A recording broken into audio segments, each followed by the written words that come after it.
একদিন কচ্ছপ ও খরগোশের মধ্যে একটি তর্ক শুরু হয়। খরগোশ দ্রুতগামী হওয়ার কারণে খুব গর্ব করে এবং কচ্ছপকে বলে যে সে দৌড় প্রতিযোগিতায় সহজে কচ্ছপকে পরাজিত করতে পারবে। কচ্ছপ তখন বিনয়ের সাথে বলল, আমরা তাহলে একটি দৌড় প্রতিযোগিতা করি, তাহলে দেখা যাবে কে জেতে কে হারে। দৌড়ের দিন নির্ধারিত হয় এবং শুরু হয় প্রতিযোগিতা। খরগোশ অনেক দূর এগিয়ে যায়, কচ্ছপ ধীরে ধীরে কিন্তু স্থিরভাবে পথ চলতে থাকে। খরগোশ ভাবল, কচ্ছপ তো অনেক পিছনে, আমি একটু বিশ্রাম নিই। তাই সে একটি গাছের নিচে শুয়ে পড়ে এবং তাকে ঘুম চলে আসে।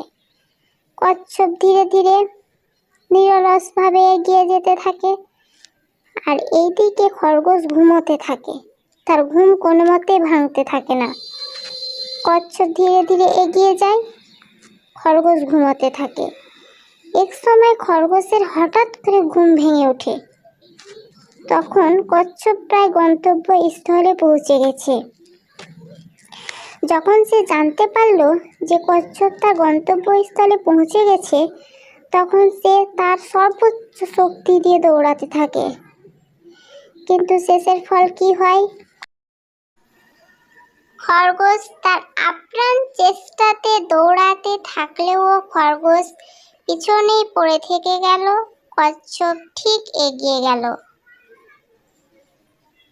কচ্ছপ তার গন্তব্যস্থলে পৌঁছে গেল এবং কচ্ছপ জিতে গেল এবং খরগোশ পরাজিত হয়ে গেল।